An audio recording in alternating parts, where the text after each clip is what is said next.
Hello, everybody, and welcome to WordCast number 63. My name is. You don't know my name. You'll never know my name, but this is Daniel over here.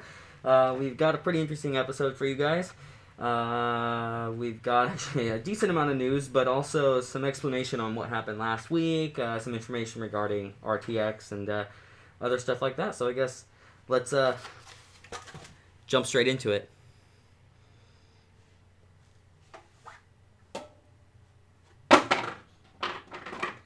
Alright guys, we'll continue with a little bit of an intro here though. First we wanted to apologize for last week, WordCast, what was supposed to be 63 not being out. We actually filmed it and everything and spent all the fun time, and when I went to edit it on Wednesday, found out a component in my computer died. So nice. That was it was really fun, or at least I think it's dead. We'll see. But I'm back up and running now, so I can still edit and everything. Definitely a bit frustrating there, though. Don't worry, it was just an HBA, not my Threadripper or something like that, so it's not the end of the world. So to add on to that note there, last week we covered some pretty interesting topics, the biggest of which was Apple news, all the fun Apple stuff that came out. You know, this tends to be a PC-focused podcast, but we like to cover the big news events from other companies, like too. Like the new iPhone. Like the new iPhone. And so we'll be talking about that, and that'll be actually at the end of everything here. We're going to cut that out of what we talked about last week and just stick it in here so we're not refilming that whole thing. Yeah. But what we can say is he's been pretty happy with his so far. Yeah, so, I'm normally an Android guy, but I've very much been enjoying the XS so far. I've got to say, too, the feel of that in the hand is really nice. Yeah. It's probably one of the nicest feeling phones I've ever felt. So, yeah, the first thing we'll actually jump into here is some RTX benchmarks and also a little bit of more talk about it. But we didn't actually collect a huge pile of benchmarks, and we don't have the cards, so we didn't benchmark them ourselves. So courtesy to NVidia here, I'm pulling this from their site. They do great reviews. They're one of the best in the industry, in my opinion. I love the content they do, and so I'm going to be using their benchmark results to tell you guys exactly how this went. Kind of interesting, kind of disappointing, actually. It's not as disappointing as I maybe expected it to be, but it's definitely not something that I'm super excited about, and I'm not going to be buying one at least anytime soon.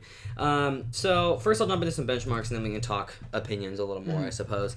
Okay, so to jump into Battlefield 1 RTX benchmarks here, again, courtesy of AMD. They got, with the 2080 Ti on Battlefield 1, ultra quality, 4K, 101.8 FPS, which is pretty solid. Now, again, that's the Founders Edition unit, which means other units could fluctuate a little bit. And then the 2080 Founders Edition got 78.9, and then the 1080 Ti Founders Edition got 74.4, and the RX Vega 64 got 59 FPS, all in the same 4K ultra quality. Now, something I really wanted to note here before continuing with the rest of the benchmarks, something that people should hopefully understand, is comparing Founders Edition to Founders Edition is very biased in this situation, because we went from a blower card to a dual axial fan. I feel like that's a buzzword, even though it is correct. Dual axial fan cooling system with the vapor chamber and everything on the new Founders Edition. So it's kind of a bias there, whereas realistically, we should be taking things like the 1080 Ti Strix maybe, or something along those lines, and comparing that with the Founders Edition of the 2080 and 2080 I just think Ti. it'll be more interesting to see comparisons of like Strix to Strix across generation. The That same too, card with yeah, the same type yes, of cooler. that too, because That's those the most oftentimes don't important, change. So that'd be great to see, yeah, because realistically, I mean, the Founders Edition cooler is really good, and the old Founders Edition blower cooler is only good for certain applications. So it's a little bit of a bias here, where it's like, okay, sure, the 1080 Ti got 74.4 FPS, whereas the 2080 got 78.9, but it's like, would a better cooler, along with GPU boost 3 it was at the time, I think, push the 1080 Ti up closer? Probably. And the fact is it would, yeah, like most likely. So a little bit, didn't really like that there. Frame times are looking pretty solid, though. Very consistent across the board with the 20 series, so not that we expected any different from NVIDIA, but they look good. I'll jump over to Far Cry 5 here. We'll just go over a few different ones just so you guys get a good idea of what they look like. So 4K ultra quality again on Far Cry 5. The 2080 Ti Founders Edition, 73 FPS. 2080 Founders Edition was 57, and the 1080 Ti Founders Edition was 54 FPS. So again, the 2080 and the 1080 Ti are neck and neck, to the point that realistically, because the 2080 is actually... Realistically, it's going to be about $100 more than the 1080 Ti was, mostly across the board. There might be some where it's closer to a $50 price increase, because of course the Founders Edition is more expensive, but I think all the add-in boards are going to match that anyway. That's kind of what we're seeing. So you're paying more money for what is essentially the same performance with slightly better efficiency. Yeah. So unless DLSS does manage to make a bit of a difference, enough to make up that $50. Yeah. And of course, the whole $400. thing with DLSS that kind of frustrated me was the way it was presented was that, oh, it's this really special thing that makes your GPU perform better. But something I think I emphasized in when we filmed last time was DLSS is a form of anti-aliasing, right? And so it's not like DLSS is increasing your performance over no AA. It's increasing your performance over other kinds of AA. Yeah. And that's where it gets to be like, okay, I mean, AA does make a pretty significant difference in visual quality, but, you know, it's not like a performance increase in that same sense, right? It kind of is, though, because, I mean, if you're comparing it with AA, and if you're running everything on max settings, presumably that includes AA. And so if you can get comparable quality while getting more frames per second, I guess that is you've got a performance boost. That's true. It's just in a matter of the specific settings. That's why I like DLSS. It's going to matter how well it works because it's very specifically like application based. It's very specifically that's true. It's not going to be uniform across the board. One consistent just like 10% gain or something weird like that. Yeah.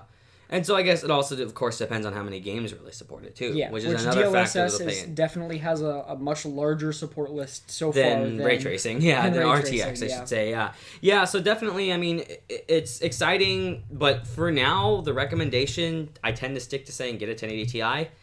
Because you're going to be oftentimes getting them for $550 to $600, which is a really, really, really good price for a 1080 Ti, used or new. That's a great price. And they're beasts. They perform well. And I mean, there are reports of people, there's 2080 Ti SLI benchmarks out there, which the scaling looks about the same per game as it did with the 10 series. There's no extra work done there. It's the same optimization level. But in those titles, I mean, it was obviously a significant performance boost. And we're seeing frame rates so high at like 4K that you can't even use it. Yeah. So, I mean, that's great. Like, too many frames is good in a lot of ways. But at the same time, like, dual 1080 Ti's will do just fine in that case. You know, you're going to be slightly lower, but you're saving a ton of money because you're getting still better than 2080 Ti performance for virtually the same price, $1,200 versus two $600 1080 Ti's. Yeah.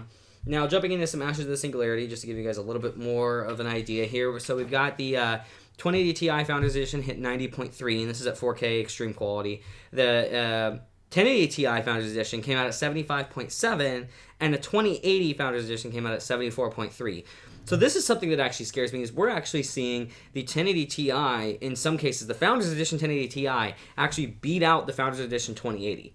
I'm not surprised. And I mean, I wouldn't say surprising, but disappointing in a way, right? Where it's like, okay, at that point, you're paying the extra money for a 2080 to potentially have decent ray tracing performance. Who knows? Which is why you should wait. If you're exactly, you should wait. Yeah, I mean, unless you need a card now, then just buy a 1080 Ti. You're saving money. You're getting great performance. It's not like you're losing out on the end of the world. I'm sorry. By the time the next time you want to buy a graphics card comes around, we'll know if ray tracing really takes off or not, right? But right now, you can't know, even with the few titles that will be getting it. Will everything get it? Is it going to be another Hairworks? Who knows? Is it going to be a thing where RTX fades off, but ray tracing becomes popularized because maybe AMD does really, really good with things like DirectX ray tracing and stuff? But this is using DirectX ray tracing. It is through RTX, right. But I guess what I mean is like if AMD becomes really good at this as well, and it becomes the standard, then at that point, I mean, I guess you're paying an early adopter fee. Yeah. I guess is what it all comes down to. Yeah.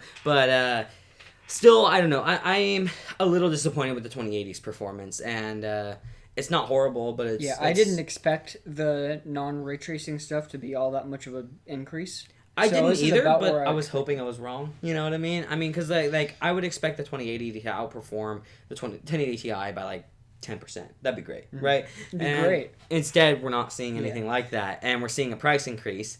And we're seeing availability problems already. But also, part of me still wonders and kind of expects us to see a potential price drop as soon as the 10 series stock clears out. That could be. There was those reports that the price of the 20 series changed last minute. Some people thought that was going to mean it changed down from what we were expecting. But maybe it went up. But since we saw the current pricing rumors as the last rumors, and originally it was a lower price, I think that because of the stock of it, NVIDIA wanted to lessen the sales of this, wanted to push people to buy. That could be, yeah, because if they do actually have extra stock, which is rumored but kind of confirmed, then you would expect them to want to get rid of it. So they could price it that way, and then we see big price drops, which also looks good on their part. So that could be a great thing, although realistically, I feel like the 2080 Ti should still be priced lower regardless of that, because that's the next level. So people that are looking to buy a 1080 Ti, if say the 2080 Ti was $900, a lot of the people that were looking for that kind of money to spend on a graphics card aren't going to be like, oh, I'm going to get the 1080 Ti instead to save some bucks. They're going to go with the 2080 Ti because it's a significant improvement, right? So, I don't know. I get what you're saying. I guess I was hoping for more. I hope that ray tracing really does take off. I hope that DLSS is as good as NVIDIA promises.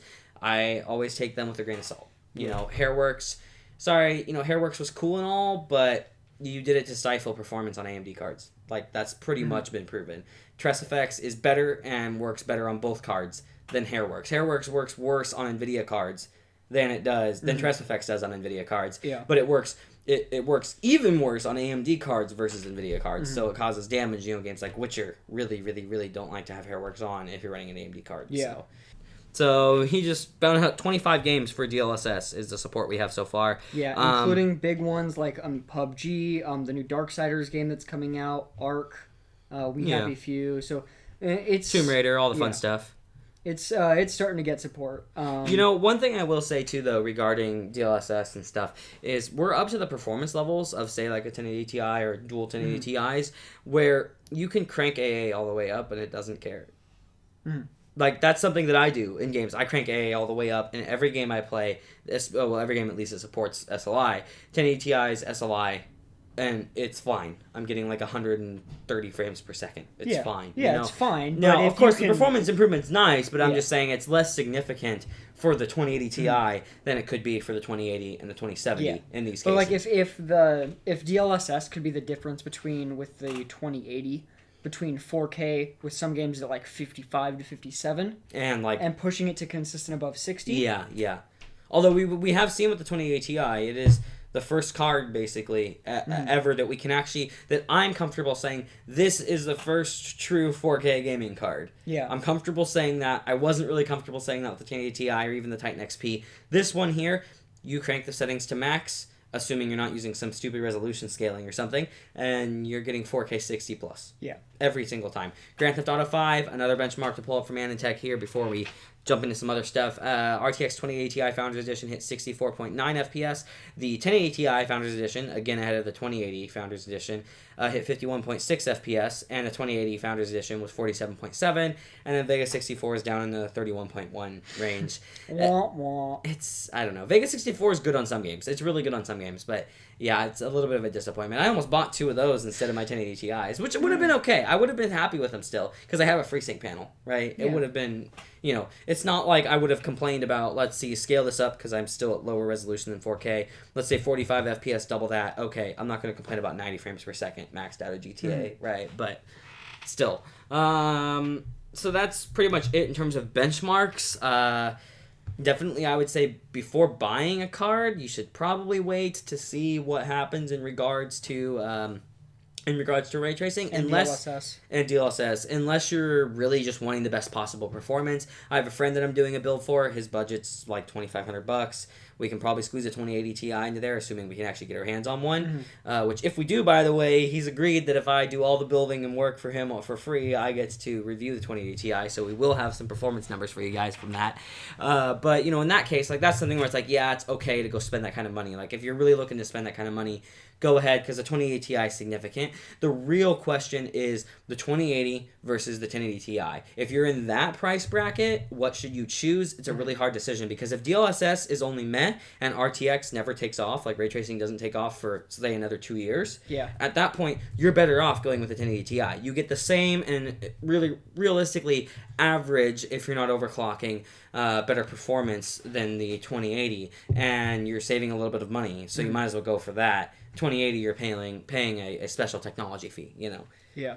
Do you have anything else you want to add about RTX? Really, I mean, it's just the performance is probably right smack in the middle of everybody's predictions, which is exactly what it usually is.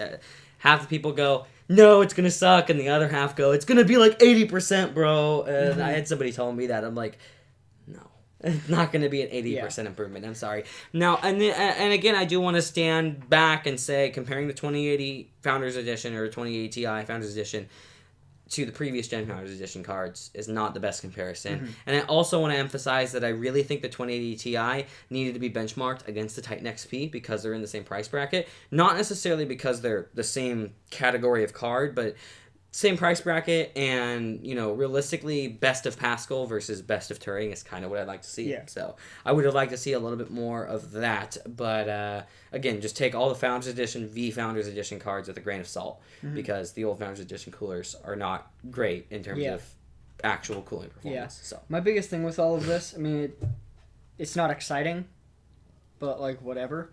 I see a lot of people online getting like really mad about this, and I'm just like, why are you stressing yourself out about this? It's not worth it, first off. Second off, if the card's not good, it's not good. Don't buy it. Yeah.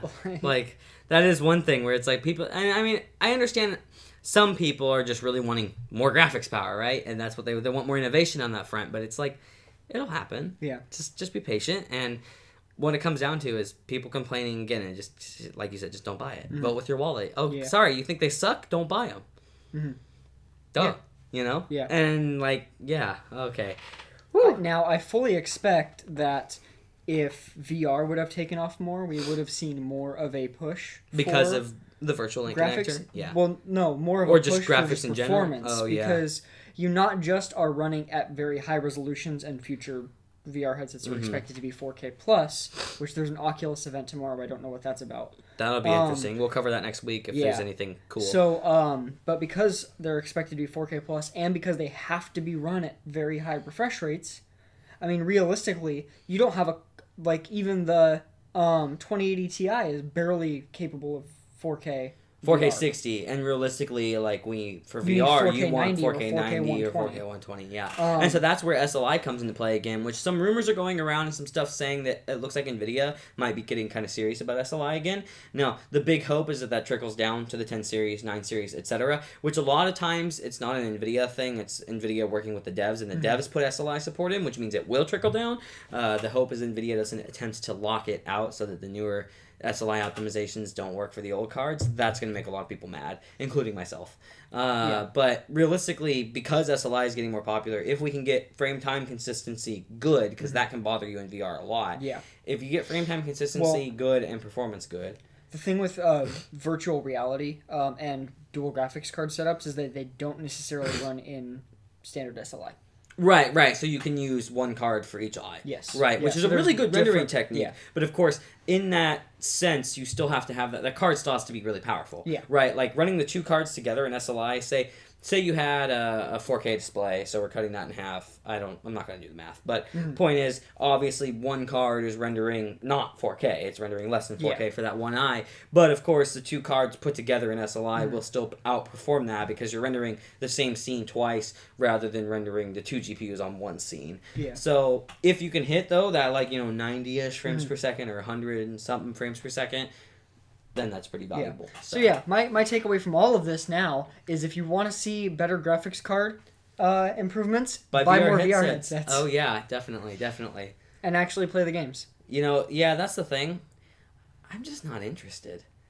But you're also lame. I'm not just... Okay, I've tried a lot of VR. I've tried your VR stuff. I've tried demos in places. I've tried yours pretty extensively. You tried my PlayStation VR, though. Okay, I haven't... You need to try my Rift. I haven't used your Rift extensively, but I have used Rifts in other places. I know, but you need to try the right games. Okay. The demo games are generally garbage. Yeah. I'm just not that... It's just nothing that excites me that much, though. You know what I mean? Then you haven't played a game that really immersed you, I feel like. Maybe. Because for me, it was initially the demos that I tried, it was like, oh, this is cool. And then I got to the point with one where I really felt immersed. And that was what made me... That's what different. Yeah. I don't know. I think, your PSVR didn't bother me. So I don't think... I'm really sensitive to refresh rate, frame time consistency, stuff like that. Funny because I'm an SLI user. But anyway, I don't know. It's just never been something that I was like... I was really hyped about it before it came out, and then I just stopped caring like a year later. And I'm talking like way back, like in high school, like, you know, when Oculus was first becoming a thing. I was excited for they finally figured it out. It's really simple, blah, blah, blah. But what it comes down to is, I don't know, there's something I enjoy about just sitting down, keyboard and mouse, big monitor, playing games. You know what I mean? And I like the idea of some games. Some games are better. You can have that in VR with a bigger monitor. Okay, that is true, but you would need some seriously high-res VR at that point. Yeah. It's like, oh, my 4K monitor on my 1080p VR screen. Whoops. Yeah. But, 8K, they have 8K VR headsets. Then, yeah, and then you can do, you could do that. I guess. 4 2080s with 2 NV-linked 2080s, like 2 sets of NV-linked 2080s. One for each eye? One set for each eye? Yeah. Okay. You know, I don't know. VR, it's a cool technology. Like, you know, I think it's interesting, and I think there are certainly some games that could benefit from it. I also think that there's some games that would be horrible. Oh, definitely. I'm sorry, I don't want to play World of Warcraft in VR. Yeah. You know what I mean? Like, it's just that kind of game's not for that. Yeah. And so maybe what a lot of that comes down to is the types of games I like to play maybe make more sense on a monitor. I play a lot of MMOs and other stuff like that, right? I would even argue like Destiny probably wouldn't be that great on VR. There's some really good VR shooters now. There are, but especially when you're using PlayStation's aim controller. Yes, that does help. It's so good. There's a new like Call of Duty like actual like multiplayer shooter. Okay, that's interesting. Okay. All right, so to jump into some other news, more graphics cards, which is interesting. AMD has a response to Turing, not really, but they have a response to Turing. So AMD, rumor has it, is going to be releasing their Polaris 30 GPUs, probably RX 600 series. Now, this isn't just a refresh. This is going to be built on the 12 nanometer node, in theory. This is all rumors, take it with a grain of salt. But they'll be mid-range GPUs, most likely.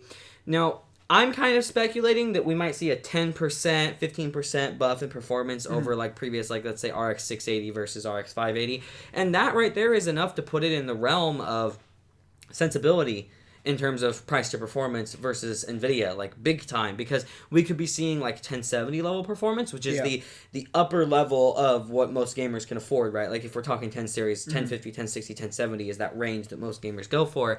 And if an RX 680 can compete with like a 1070 Ti even, but is only $400, that's a big deal. That's a really big deal. So hopefully AMD can get this right and get a good performance improvement, because my RX 580, I love that card. Like, it wasn't bad by any means, especially for 1080p or 1440p gaming. It's a pretty solid card.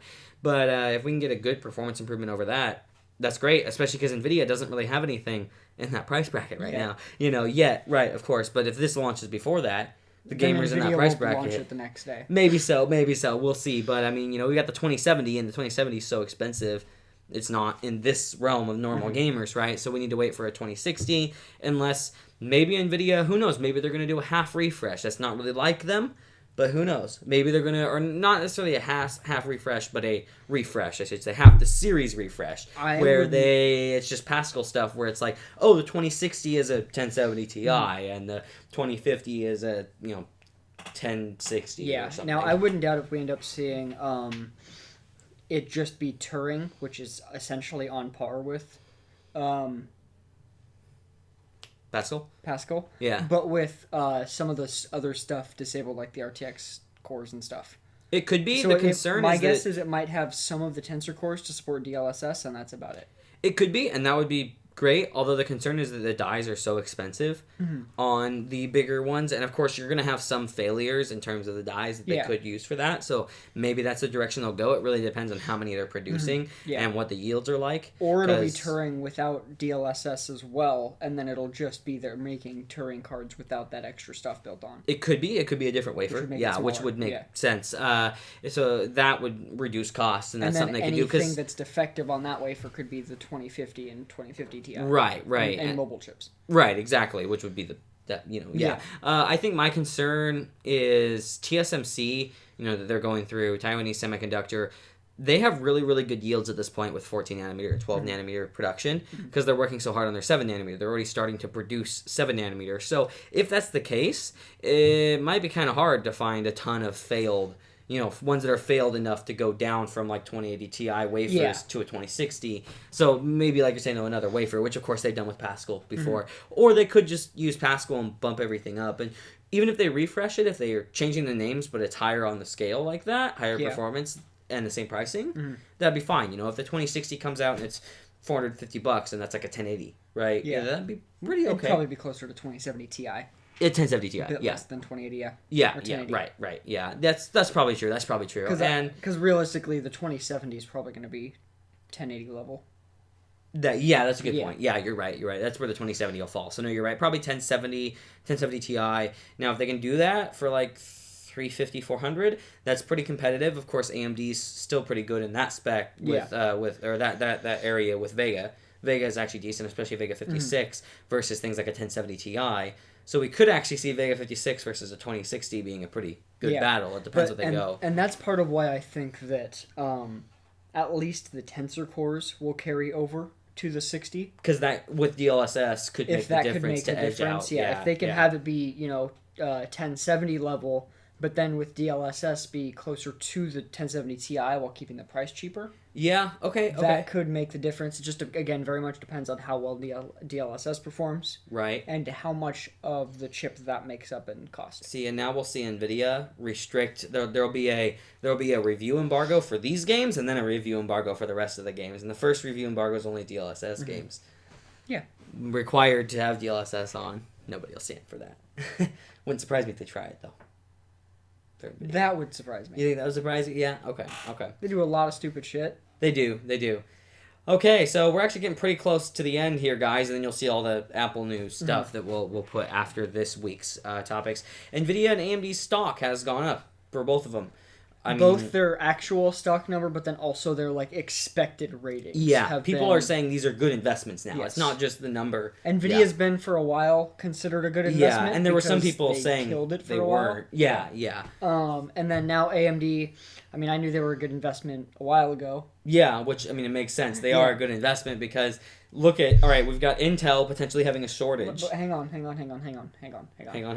We are not financial advisors. Do not take our advice. Do not take this as sound. We are not liable if you lose your money. That's a good little caveat to put in there. So Intel maybe is struggling with their 14 nanometer supply. Mm-hmm. So AMD is able to sell more of their stuff to fill in the gap because Ryzen is so good at this point.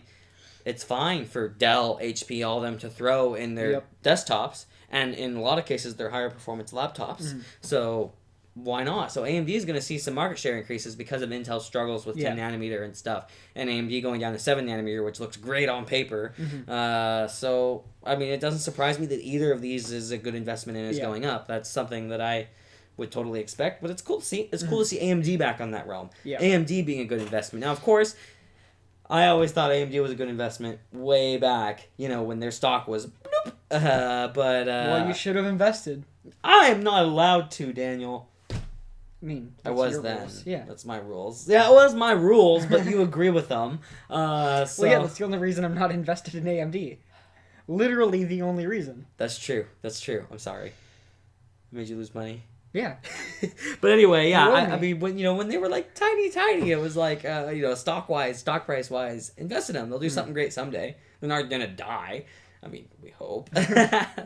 So now we can shit talk a couple companies for the last couple of minutes. Ooh, man, this is a big one. This first one is a really big one. The second one's a pretty big one. If you ever bought anything at NCIX ever in the history of their company, contact your bank. Whatever card you think you might have used, get it replaced. Yeah. Because, this is no joke. Yeah. For those that don't know, NCIX was a computer hardware retailer that went out of business. Think of Newegg, except they failed. Yeah. Think of Newegg, except they didn't get bought out by a Chinese company. Yeah, okay, there's that. Newegg probably would have failed if they hadn't gotten bought out. Yeah. Now they sell kitchen supplies, too. They did, too. I know. Okay, so back to this. So NCIX, because they were filing for bankruptcy, their assets got liquidated. That includes hardware. You'd expect that, yeah. Well, normally when you liquidate hardware that contains financial records or employee personal information, you either physically destroy those drives or you at least bother to wipe them. Oftentimes the RAM, too, depending on how long they've been turned off for. But yeah, you at least take, Derek's boot and move to it. You deband the drives. Yeah, it takes some time, but you zero out the drives, it's basically irrecoverable. Yeah. Zero out the drives multiple times. Nope. That did not happen. They didn't do that. I bet you the IT team was like, nah. This wasn't even encrypted. Oh, it's so bad. literally just if you bought this computer, you could turn on the information or turn it on and just boop. Yeah. Give me your data. And there was also some reports that how did they get this wrong? They're a tech There was company. also one of the people, or some reports that one of the people selling this stuff sold just the information. Yeah. They're a tech company. How did you guys mess this up? How did they at least not bother to encrypt it? Like, for real, that's basic. My computer's encrypted. If they wouldn't have wiped it and the encryption got broken, it would have still been really stupid, but not. But it would have been bad. because encryption, and realistically, if they used good encryption, it would be like, it's fine. As long as they didn't have the keys somehow, right? Yeah. But no encryption, no proper wiping. That's standard, like standard getting rid of servers of any kind. You wipe them. You just do. All right, so this this is really unfortunate. We're sorry if you guys hear dog barking in the background. Love my dogs, but oh boy. Anyway, though, so NCIX, what are you doing? And the thing is, they're a bankrupt. Like, they're gone. So it's not like you're gonna, if something does happen, you're gonna get your money back from NCIX, or you're gonna be able to sue NCIX. They're gone. There's nothing to do. I don't know how Canadian law works. You might be able to sue the person selling.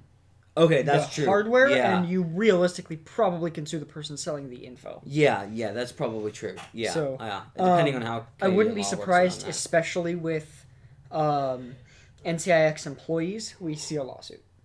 Yeah, because you have Linus, you have Keys, you have a bunch of people that were their SIN, which is the Canadian version of Social Security number, being out, their tax identification stuff.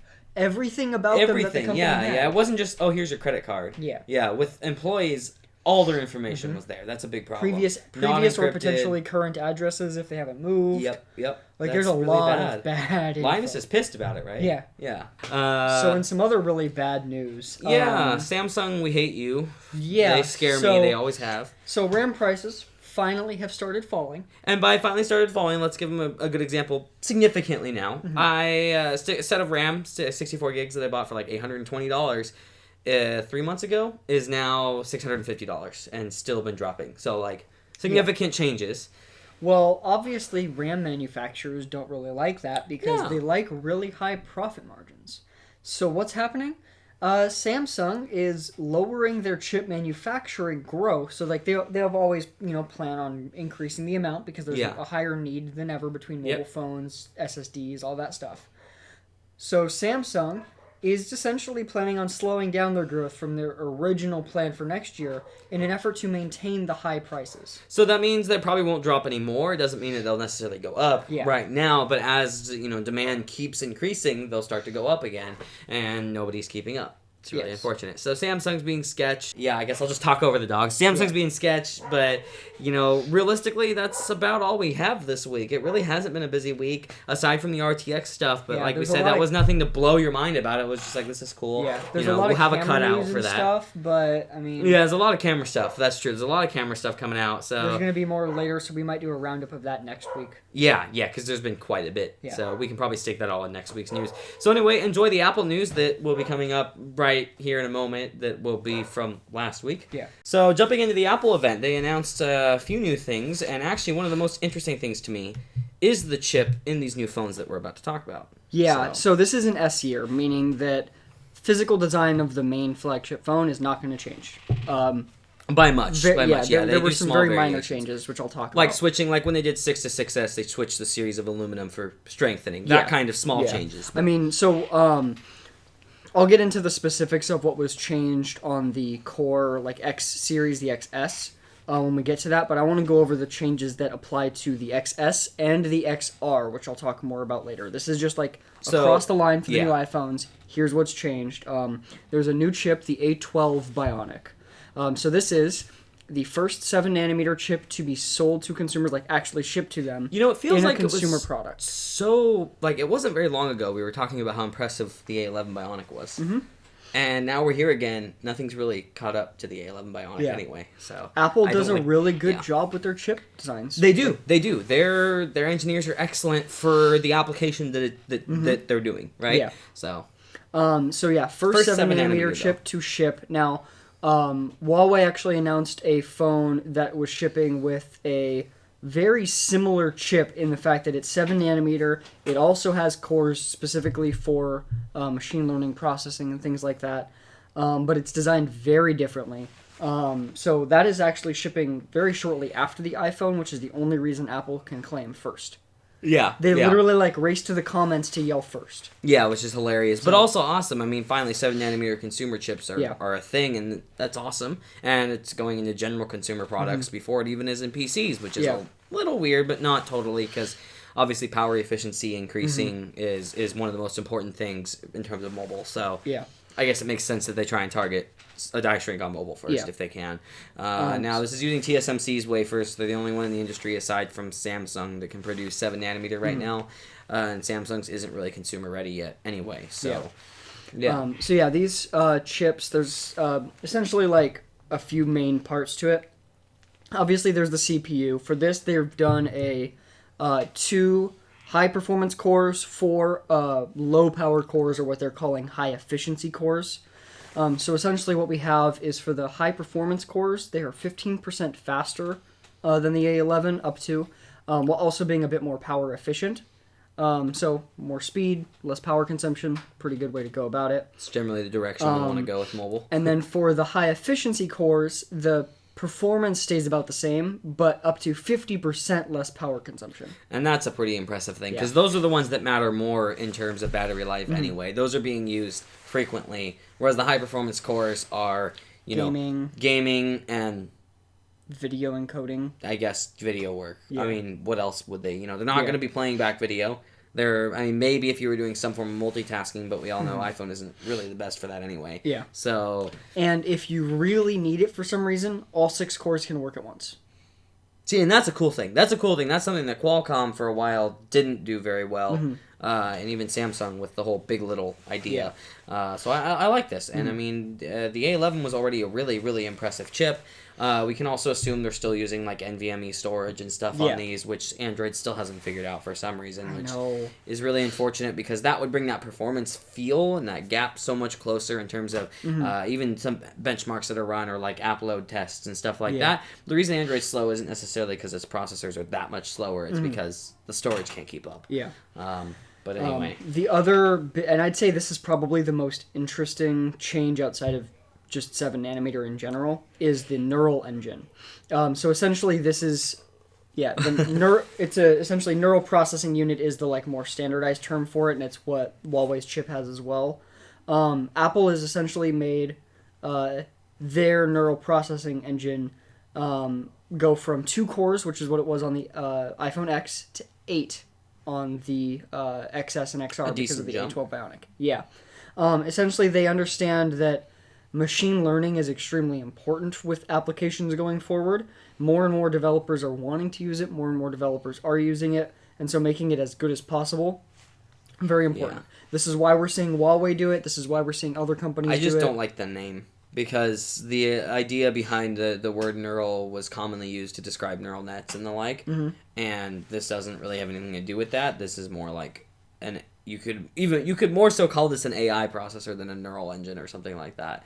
And the name bugs me because I think it's a little confusing. Well, I think the end goal with this and why they went with that, because from what I watched a couple videos about Apple's chips, and they were saying that it's very clear to some of the people that know a lot more about all this stuff that Apple is working towards an actual neural net? Active machine learning on device, and an actual like neural net on device. Rather than doing what these chips are currently being used for, which is running pre-trained machine learning. Right, but the point of a neural net is more so to connect other devices to learn together, right? That's the idea, is something that, I mean, I guess you could also, I don't know, it's just a term that I don't like being used as frequently as it is in tech, because it kind of means something specific, but, I mean... Yeah, I mean, it is what it is as far as the name. But isn't it really basically just tensor cores at that point, or what? Do we know what the architecture's like for these? I'm not going to get into it on this because I don't know enough to be sure that I'm being accurate. Yeah.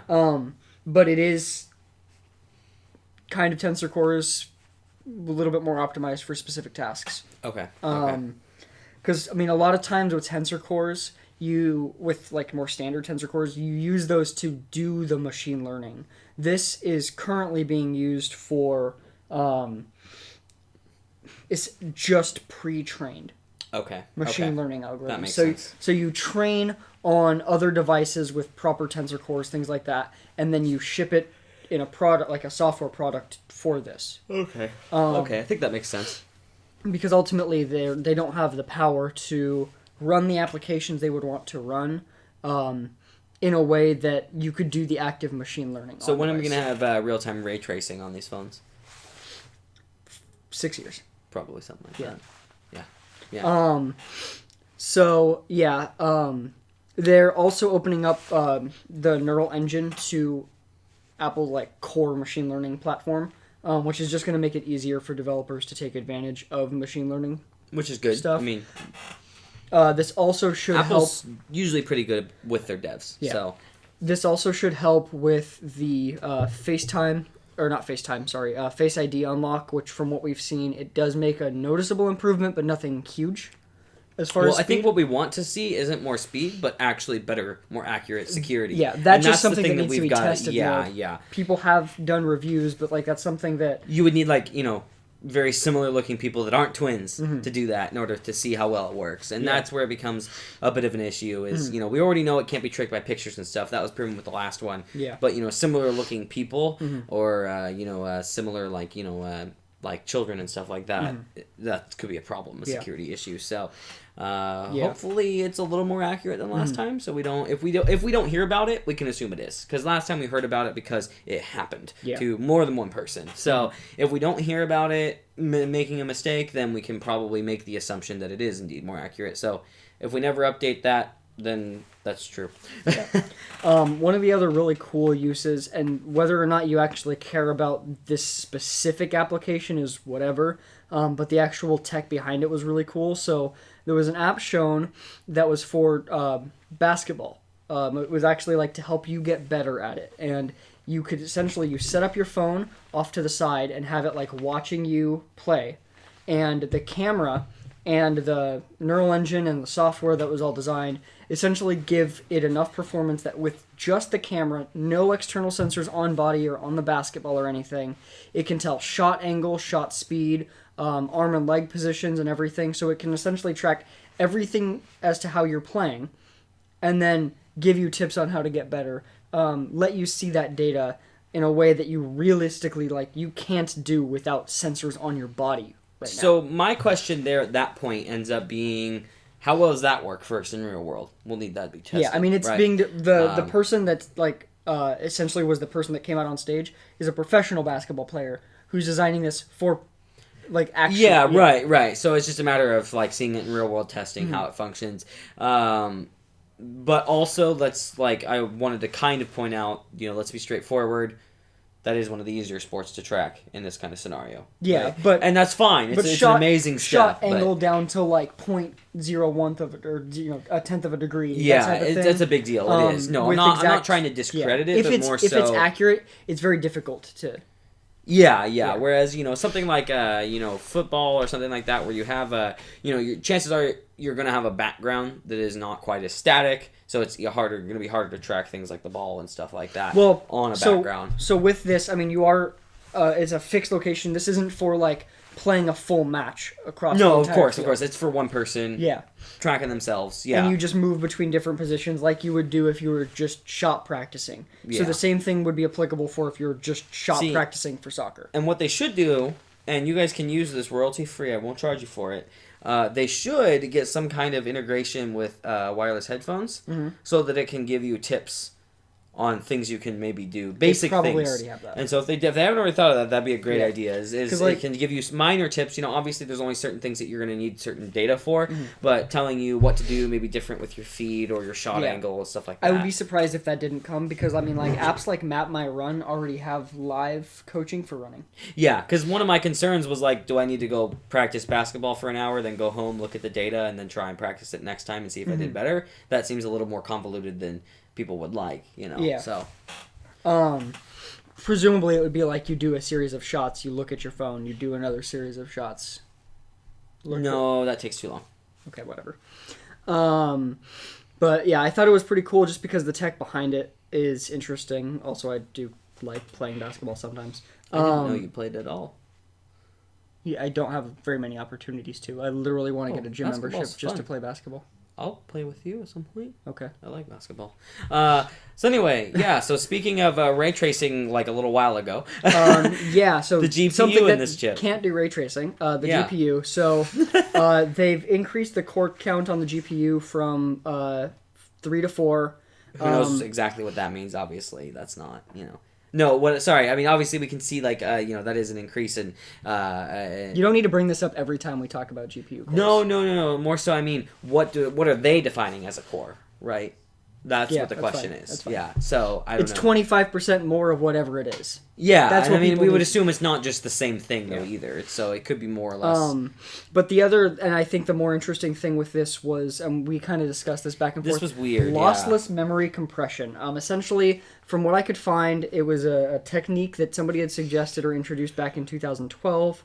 The original suggested technique for this would apparently get about 26 to 41% gain on memory-bound GPU I would assume workloads. that's like memory bandwidth. Yeah, so I don't know. Is that a gain on like performance or is that a gain on like memory bandwidth? It was performance for applications that are bound to the GPU memory. Okay, specifically. So I suppose if you were in a scenario where the memory was only holding the GPU back by like 15%, then that would be a little different. We got interrupted by a dog. Yeah. Yeah, so anyway.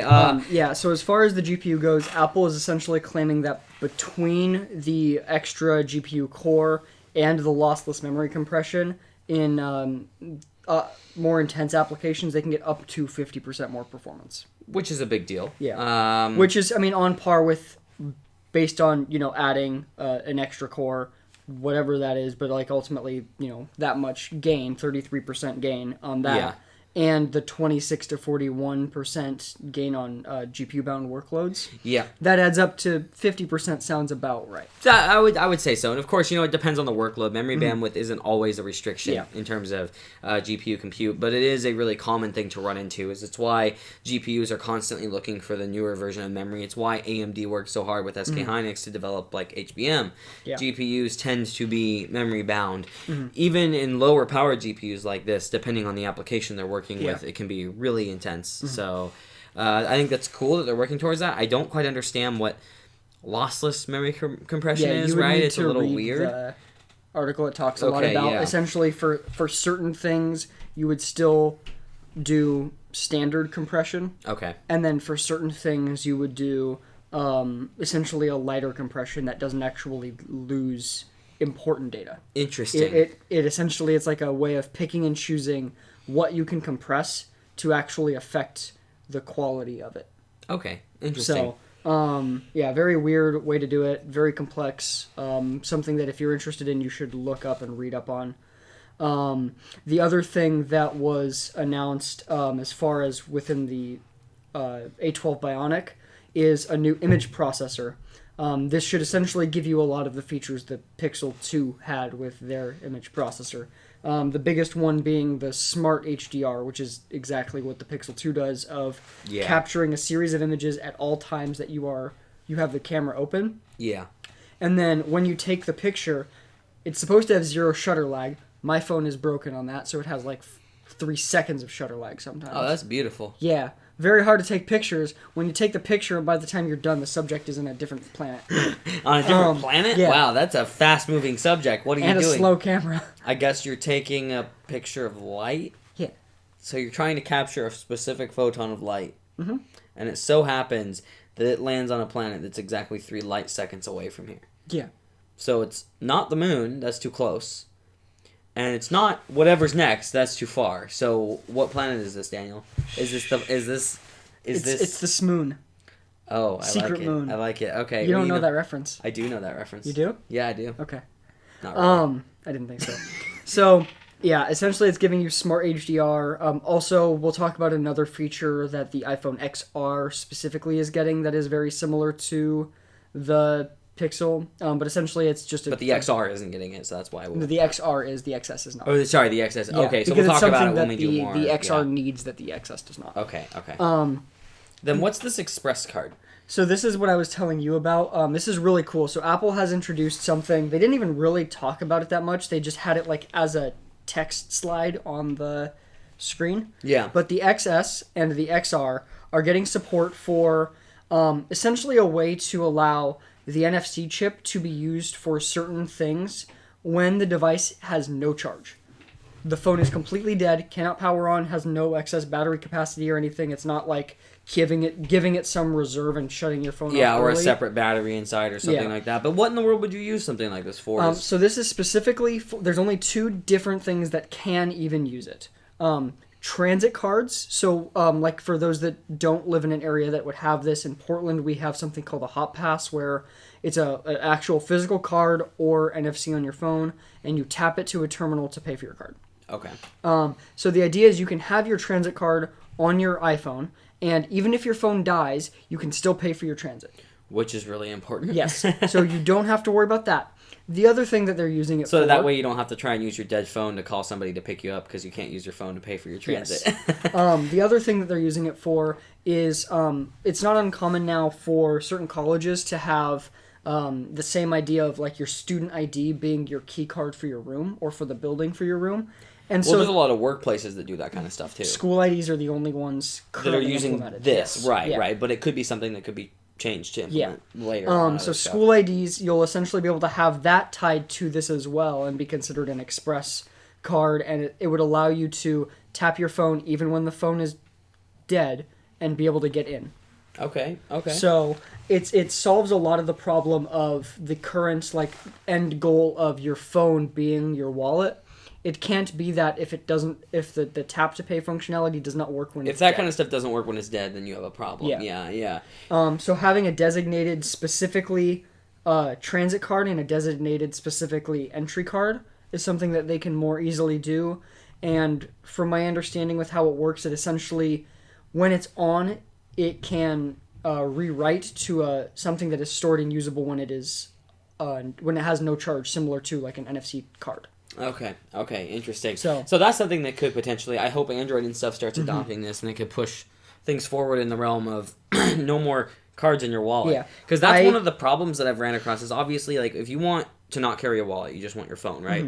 You can do that, but you run into 2 problems. You run into one, cash, obviously, the obvious one. And then you run into the other one, which is like entry cards and the like. I have an entry card for work. And so it's like, what do? You have to have a wallet. You have to carry that around somehow. You can have IDs and stuff on your phone, right? So it'd be nice to eventually move to a realm where we don't have to have that. And then the U.S. needs to change their law on carrying your physical ID, and have just a scan on your phone be acceptable. But of course, there are security risks. Some states are working on that. Yeah, it's something that we'd have to figure out, and I wouldn't be surprised if Apple was the first to do that, right? To allow that specific feature.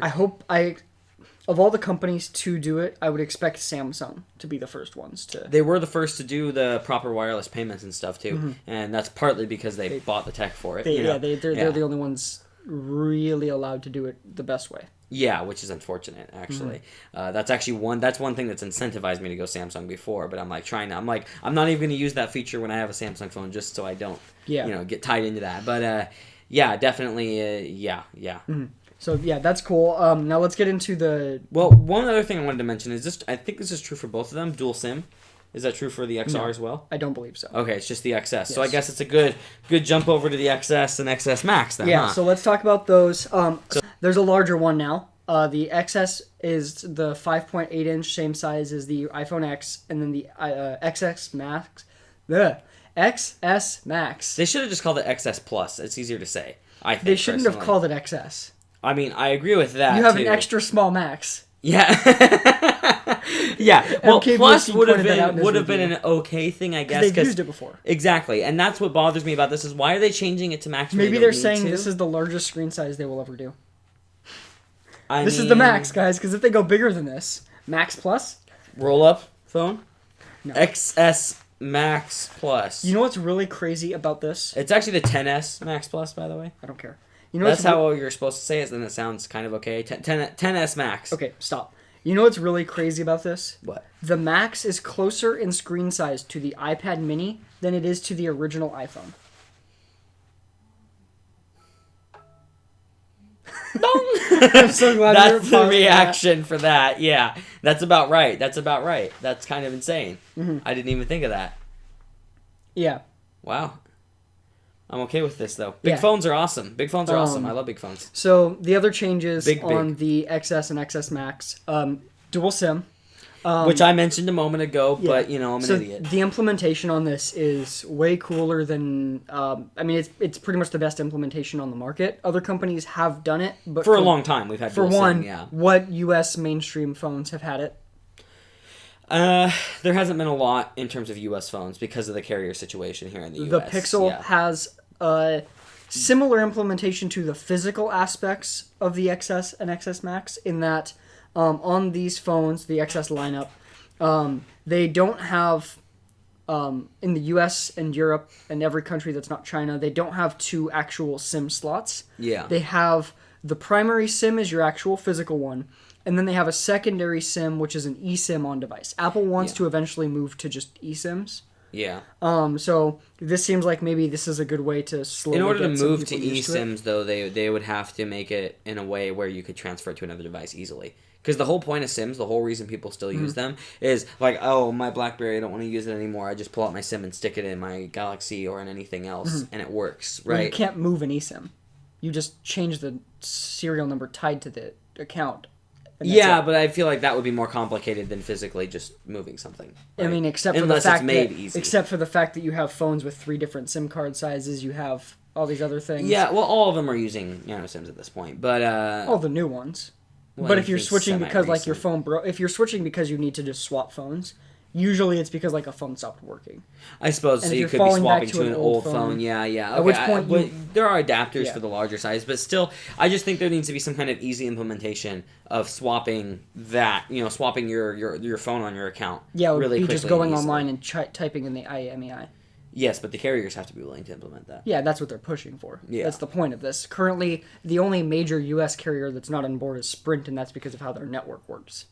So when Sprint goes bye-bye, if the FCC approves the merger, problem solved. Or when they go bye-bye because they go out of business. Yeah. So either way, problem solved. Yeah. But no, they do have a large amount of carriers on board for this. Okay. Which, Apple kind of can do whenever they want. Yeah. So. In China, they have actually implemented, because eSIMs are illegal in China. Yeah, very odd. That's interesting. Yeah. You would think physical SIMs would be the more likely to be illegal. You'd think, but nothing makes sense there. Nothing. Yeah, that's true. That's true. It's probably illegal to comb your hair wrong. What they've done is, rather than what like a lot of Android phones will do of having a longer SIM card tray, they actually went with a SIM card tray where a SIM goes on both sides. Okay, I like that. That's really cool. Yeah. That's really cool. What's odd, a very un-Apple thing to do, making a second complete set of hardware. Yeah. Because they have to have a physically larger device to fit a SIM reader on both sides.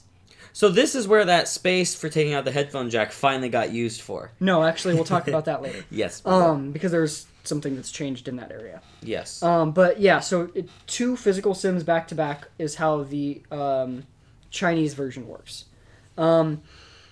It seems like that this is the biggest tell that Apple really wants eSIM. They could easily just say screw eSIM and save money by making one set of hardware worldwide. Yeah. So interesting. It is costing them money to. It's not a common Apple thing, but then again, Apple does do things that cost them money sometimes, like recycling.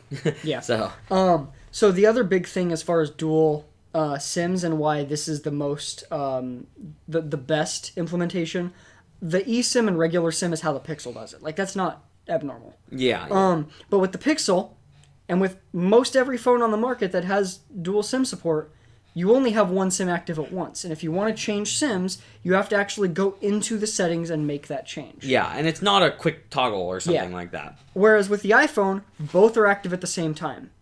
See, so then it my has question a default becomes, one where most of your stuff is used, and then for certain things you can have another one set, or so for like if you have like a data and texting one, but then you'll also have a phone call one for those countries where that would be beneficial. You would have your data and messaging one set as your primary, and then just in the phone app you would just change your SIM card for that app. Okay, so what's interesting about this is now what Apple needs to do is they need to figure out how to implement so that you can use 2 different carriers and double up the speed. Yeah, that would be really cool if you could. I don't know if they could do it with this phone directly. If Samsung implemented this, they could do it. They could easily do it, yeah. And so then you would have the ability to, I'm Spend a lot of I'm money. on T-Mobile and I'm on, Could you AT&T. get 2 T-Mobile plans and have 2 T-Mobile antennas in the phone, and then just have twice the T-Mobile? I mean, I don't see why not. John Legier, you will get some people to pay you twice for one phone if you do this. Figure it out. Now, you're only allowed to do it on an unlimited data plan, though. Which is all T-Mobile has. Well, I mean, no, sorry, I mean in like unlimited tethering and stuff. Why else would you need to do something like that? I mean, I guess you could maybe do a workaround without tethering, so, Yeah. But I don't know, that's, or you could use 2 separate carriers for like redundancy purposes. Yeah. That way, if you get nuked, you still have one working. I think if you get nuked, you've got bigger problems. What if you have an earthquake and a tower falls over next to you? Then if the other tower manages to not fall over, since most carriers use the same towers, that'd be odd. What's new though? What's new with the XS or the 10S? So besides the dual SIM, there's also the IP68 water and dust resistance. So it used to be IP67, which is nice because a lot of Android phones have gone the 68 route. So that means that now you get 2 meters for up to 30 minutes rather than 1. Mm-hmm. But the other big thing, and I think this is the more important thing when it comes to the liquid resistance, is how they're advertising it. Yeah. No company advertises anything outside of using it in water. Fresh water, specifically. Yeah.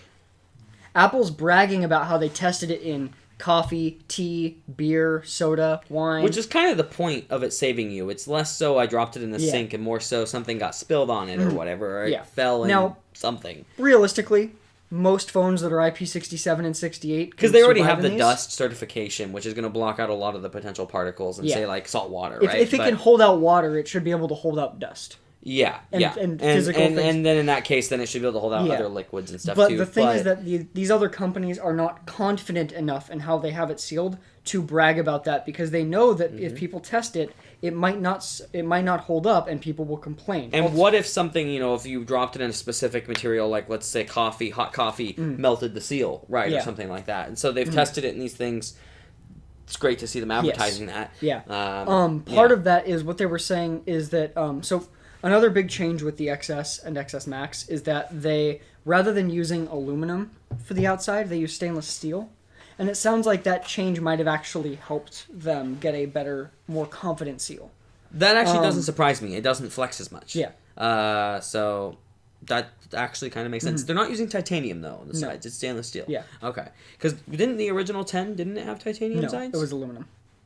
The 10? Mm-hmm. You sure? Mm-hmm. Because they talked about how it changed from aluminum to steel. Interesting. Okay, so I guess I'm wrong. Yeah, so it uses steel, and that does help them. So that's another big change. I like the look of the stainless steel, too. I really do. I think it's pretty. Yeah. And then the other changes with the iPhone XS and XS Max, outside of, the camera being slightly better because it has deeper pixels. Whatever that means, Apple. Yeah. It can hold more liquid light in its pixel buckets. Yeah, there we go. If you watch if you listen to the WordCast, they made a bunch of jokes about that. Yeah, because I'm just like, what's that even? What are you even trying to... Okay, so for one, I mean, great on you, but I don't think that's really how that works. But second, it's a 2D screen. I don't need deeper pixels anyway. Shh. I'm sorry. Oh, wait, we might get banned if we do that. Oh, yeah, because it's ASMR. Yeah. You gotta do it closer to the mic, though. Okay. Don't do it. I don't want to get demonetized. I don't want to get demonetized. Okay, So, yeah, the other things that are changed are pretty minor. People didn't even really notice this at first, but, the actual housing for the camera on the back is slightly larger. So you don't even really notice it, putting them right next to each other. It's not unless you put an XS case on an X that you notice a very small gap. Okay, it's not there if you put it on an XS. Yeah, yeah. And then they added 2 more antenna bands. So with the aluminum and with the steel siding, they have the antenna bands on the side. Yeah. They added one on the top. Okay, nice. And then they cut into the speaker grill that used to be the headphone jack. And so now it's asymmetrical because on the bottom it has a little signal band. So now they actually have a potential kind of reason for removing the headphone jack? Is that what that was? Yeah, sure. Okay, sure. Yeah. So, except that, I don't know if we should address this yet, but they're not including a dongle. Yeah. which is unfortunate. So there's no dongle included with either the 10S or 10R. There's no dongle. We don't know the 10R, but it's very well. We can pretty much assume, which is kind of frustrating because it's such a cheap dongle, and Apple already sells more dongles than literally any other product because people break dongles and stuff all the time. And it's only a $9 dongle. Of course, if you can spend $1,000 on a phone, you can afford a $9 dongle. But it's still kind of ridiculous because it's nice. It'd be nice for them to include that. Because there's still a lot of people that are going to be using normal headphones. But right? Apple doesn't want you to use normal headphones. They don't want you to, and I get that, but I still feel like they should include it. Because it's still an inconvenience enough to incentivize you to not. But it's nice to have one, because the people that need one, right, it's not like somebody's going to get the phone and go, oh, it came with a dongle, I'm going to go buy a regular pair of headphones. It's the other way around. I have a regular pair of headphones, I bought this phone, now I have to go to the store and buy a dongle. They want it to be enough of an inconvenience that next time you go to look for headphones, you consider wireless. I suppose. Ultimately, or lightning headphones. The end goal for Apple, they've already said it as much, is on no ports on a phone at all. Anything other than their Pro devices, no ports. Yeah. So that means... Well, they're screwing over some of their Pro devices in some ways, too. But yeah, but... That's another story. Yeah, essentially, like, for the regular MacBook, for the iPhones, for the regular iPads, they don't want ports. They want wireless everything. They even said when the... MacBook came out, the only reason they had one USB-C port or one Lightning port was because they couldn't do wireless charging on a laptop well enough. Yeah. Like, it's...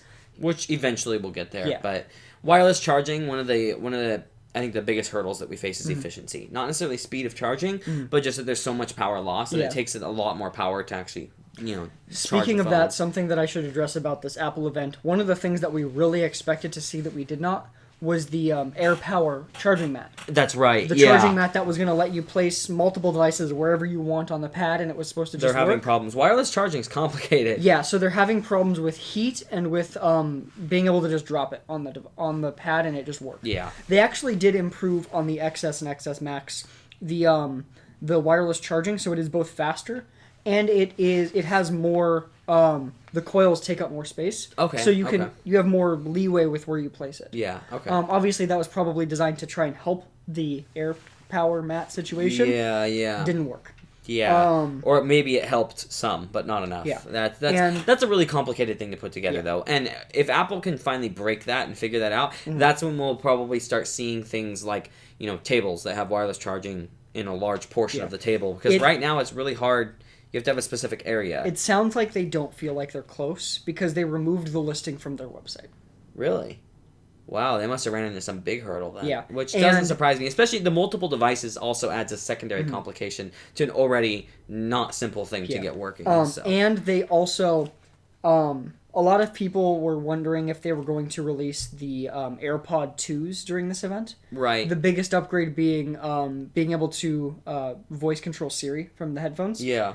And it sure as heck looks like they intended on that because in the joke video Apple did opening the event where Tim Cook had put out a tweet people thought was like a DM on accident. Yeah. Of like, get it to me quickly. And it was just a video of a Apple employee running the clicker for the slides to him. But she uses her headphones. She doesn't reach down to touch her watch from best we can tell. You don't see her arms, but it doesn't look like she moved her arms enough. Okay. She says, hey Siri. Sorry. Do this thing. No, hey Siri, do this thing. And so it sure as heck looks like they intended on the AirPod 2s being there because why else would they be in the video? Yeah, that's kind of odd. And the other big upgrade... What problem would they... The other big upgrade for the AirPod 2s was that the thing was going to have wireless charging in the case. Yeah. Specifically for the AirPower mat. Okay. So it sounds like they want to launch both at the same time. Because... I guess that makes sense. The original picture shown was an Apple Watch, the AirPods, and the iPhone sitting on this mat. Was there an iPad in it too? No. Okay. Because it's a mat not big enough for an iPad. Oh, and all the other stuff. Yeah. Okay. Well, you got to charge through the iPad. Yeah. They do have tech that can kind of do that. Yeah. Yeah. We do. But yeah, so it looks like that was delayed because they want to release that at the same time as the AirPower mat. Yeah. Okay. So, interesting. Yeah, that's it for the XS and XS Max that we're going to go over. 10S Max. I'm going to keep calling it the X. Why do you call it that? I'm curious. Because it's supposed to be... OS X is OS X. I think it's dumb that Apple is generally pretty good about consistency. I think it's dumb that they have OS X But when it comes to a different product in their lineup, they call it 10. Yeah, okay, which is inconsistent and not cool. On top OS of that, X came first. Going with X makes more sense with them having skipped 9. So the iPhone XR, though. Yeah, the iPhone XR. This is a very interesting one because while it looks kind of similar, it's actually like their only new design this year. Yeah, it actually is very, very unique despite looking so similar. I might actually buy it. Yeah. So for reference on what this phone is, it's a 6.1-inch Android phone using a Android phone. All right. 6.1-inch iPhone running a 720p LCD screen. Okay. Now, because it's LCD, they can't curve the screen like they normally do. So for those that don't know, with the X and XS, they actually curve the screen at the bottom so that way they can have the display connector connect under the phone, and that's how it's able to have such a small bottom bezel. Okay. Whereas Android phones generally have the chin. Right. Okay. So they can't do that with an LCD because you can't curve LCDs. Yeah. No.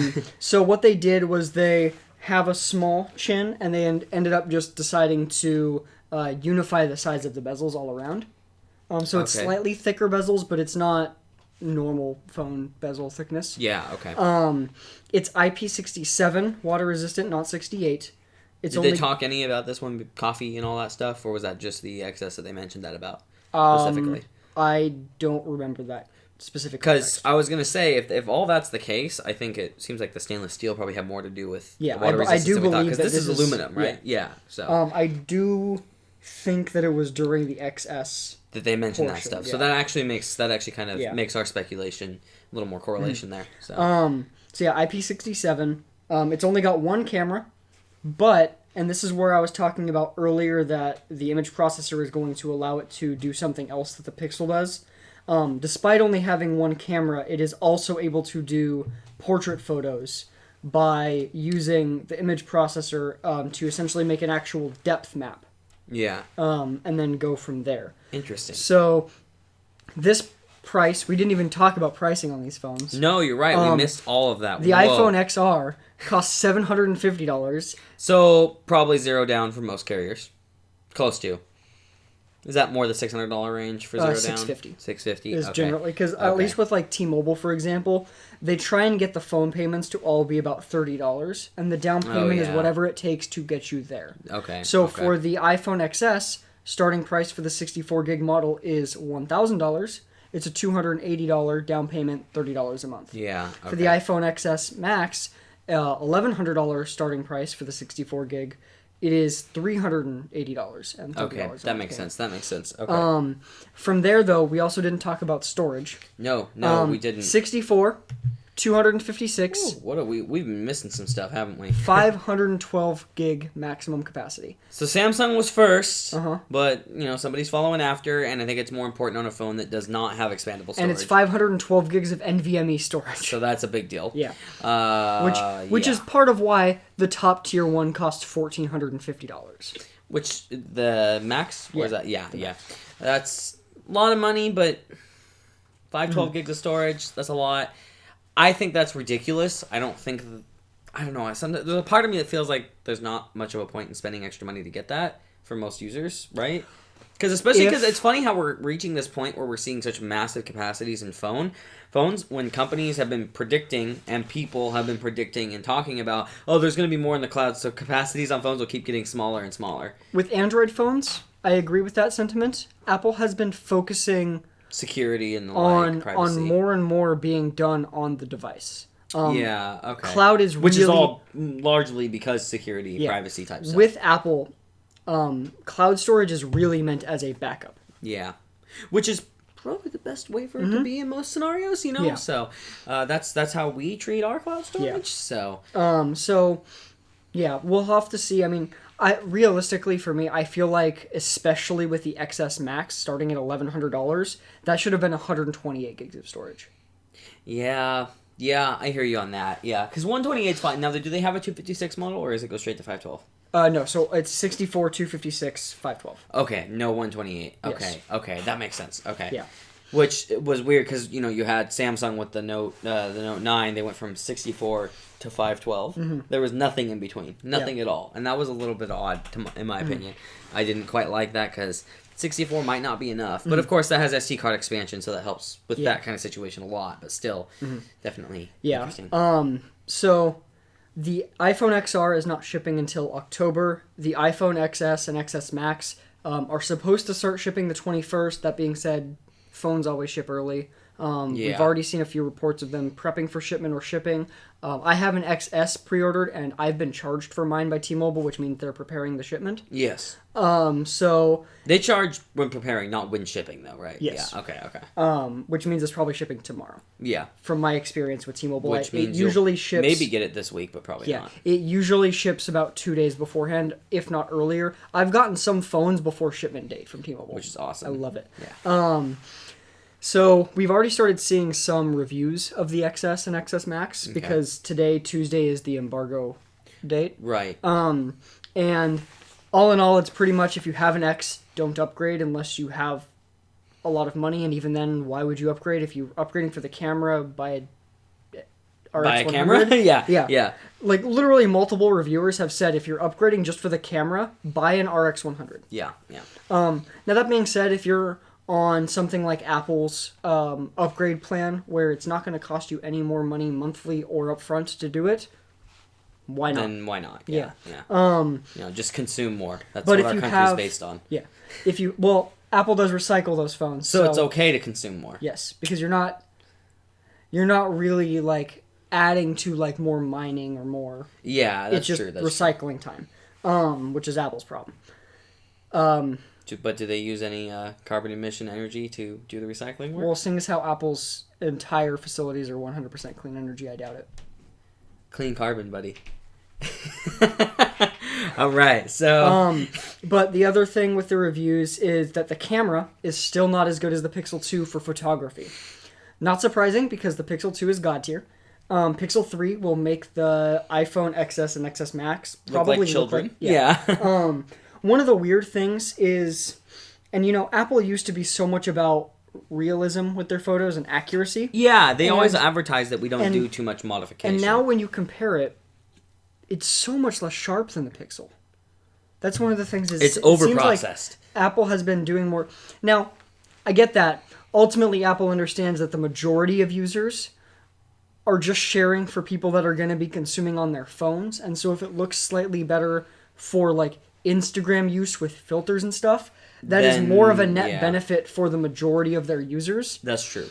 Ultimately, if they lose some customers to the Pixel having better photography for sharing on, like, a computer, or, like, for people that care about finite details, that's fine if they get more sales from the Instagram people. Yeah. So it is what it is there. It's just essentially a difference in preference, really. Which is funny that we've gotten to that point now. Yeah. Video, on the other hand, is, at least compared to the Pixel 2, since the Pixel 3 doesn't come out for a month, still the best on the market because video quality in and of itself is on par with everything, but it's the only one that can do 4K 60 very well. Yeah. There's a couple phones that can do it, but they don't do a great job of it. And on top of that, for video, Apple has always had the best slow motion video quality of any phone. By far. It's absurd how bad Samsung's slow motion video quality is. It's pretty terrible. Yeah. So it's especially when you go to the slowest setting. The middle of the ground ones are a lot more comparable, but the slowest setting, it's like almost unusable. They're pushing it further than they should, just so they can put on paper and on spec sheet and on their website that we are on par with Apple. Yeah, exactly. Yeah. So I think that the XR is probably the more interesting announcement. I think so too. I was actually a little bit surprised by what it was. We thought there would be a budget phone announced, but I was a little surprised enough that... Budget, yeah. But, I was a little surprised by it enough so that, I'm considering it. I'm definitely an Android user. I've been an Android user my entire life. I'm not considering it as my primary device. Yeah. My primary device is still my BlackBerry. Sounds funny saying that. But as a secondary device, because my secondary device... Did you ever think, like, 5 years ago you'd eventually be considering a situation where you have a BlackBerry and an iPhone? No. In fact, 5 years ago, I probably never even thought, you know what? There's going to be a day where I have a BlackBerry as my main phone and an iPhone as my extra phone. See, but the reasoning for this, guys, is actually semi-logical here, is I I use my Galaxy S8 as my secondary phone. I carry both phones with me at all times. I tether my S8 to my BlackBerry when I need data on it. And I use it primarily for watching video, playing games if I do, which isn't much. Abusive stuff, so I'll actually swap my SIM into it if I'm going to go on a hike or something, and just keep that with me. But also, the most important factor here is that I use it for Android Auto. And Android Auto has consistent things on the screen constantly. I don't know if there's an Android Auto app for iOS. I don't think there is, but I can use another one too. That's fine. Because CarPlay won't work. CarPlay requires a unit. They don't have an app yet. Oh, that's right. So maybe this won't fit for my use case. When I get my XS, I'll take a look around and see if there's apps see if there's something that would work good. Yeah, there's probably something. So the main reasoning, guys, is there's stuff that's static on the display for Android Auto, and that caused screen burn-in on my S8. I have screen burn-in, and you get the hamburger icon in one corner of the screen. Not too annoying, but what's more annoying is that about an inch wide chunk of my phone now is brighter than the rest of the phone because there's a white space there on Android Auto when I'm using Tidal. And so I need something with an LCD display that doesn't have screen burn-in, ideally. And this is one of the only good options on the market out there. There are some, like LG has some offerings, and so I might go that route instead. We'll see what I do. I'd really like to get a Note 9, but it's just not realistic for my use case. Something else interesting, though. From best I have been able to find with what I've looked up, the iPhone seems to have the least reported problems, like on the X, has the least reported problems with burn-in after a year of any OLED. Which doesn't surprise me, because they have a really good control over the OS, because, like, what a given app does in Android Auto, like, that's not controlled by Samsung, that's controlled by Google, and then the app maker as well, right? So I wish Google had done a better job of that, though. Like, at least the hamburger icon that's persistent part of Android Auto should move around periodically, but... Yeah, and since Android Auto can't be modified by anyone else, it's just their software, they could just do whatever they want in that software. They could, and I'm a little frustrated with Google for not thinking of that, because that is a scenario where you're very likely to have something on your display for an extended period of time, and especially with Lyft and Uber becoming so popular, it wouldn't be surprising if somebody goes and buys a Galaxy Note 9, mounts it, and they're running Android Auto on it for 12 hours a day. Yeah. That wouldn't be surprising, and that's going to ruin it really fast, because I started using mine for this purpose, and it took like a month and a half, and I started having burn-in problems. Now, of course, if it's your only phone, so you're doing a lot on it elsewhere, you're probably okay, because usually, even up to 24 hours of the same thing won't burn in, but still, it's a risk that you're taking. But the other thing is, we know that Apple is very peculiar about the quality of the longevity, more specifically, I would say. Just in general, the quality of their OLED screens. Oh, okay. I thought you were going to say the whole phone. I was like, longevity. LG is definitely a lot better at TV OLEDs than mobile. Yeah. But that being said, they've released some phones with really good OLED displays and some with really bad ones. Yeah, they've had some horrible ones. Apple chose not to go with LG specifically because of the quality of the display last time for the X. Now with the XS, they have improved enough to meet Apple's quality requirements. And so Apple is going to be using them as a secondary supplier because Samsung can't make enough OLEDs for them. Which isn't surprising because OLEDs are hard to make. And it's just interesting to me, though, that we haven't seen any quantum dot displays in phones. I'd like to see that because I feel like phones, OLED's great, but there are some inherent Until we get micro LED, I don't think we're going to get that because... Probably, yeah. There's micro LED is like the holy grail. Yeah. That's a step above OLED. There's a lot of benefits as far as, power consumption and things like that. That you're not going to get from quantum dot. And quantum dot already can consume more power than a standard LCD in a lot of cases. So I guess that makes sense. Yeah, OLED is really, really power efficient, especially if you have stuff designed for OLED specifically. Which is something I actually experimented around a lot with my S8 is blacked out apps that are mostly off. And it did make a huge difference. So so now the other big thing that was talked about at the Apple event, this is arguably for me the more interesting thing from the event. The Apple Watch. I never thought I'd say that. Yeah. The Apple Watch was my favorite thing from the event. Now the reason why is essentially just everything they've done. They're pushing forward, whereas a lot of the other smartwatch industries have just stagnated and done nothing because they felt like it died, and Apple's like, no, this can be something. Yeah. Android Wear released right before Apple Watch. And Android Wear was better for a while, I'd argue, by a long shot. But Google never really did much with it. They didn't have an end goal. It was let's release this because Apple's doing it. Well, yeah, and it started to die off. People stopped buying them as much.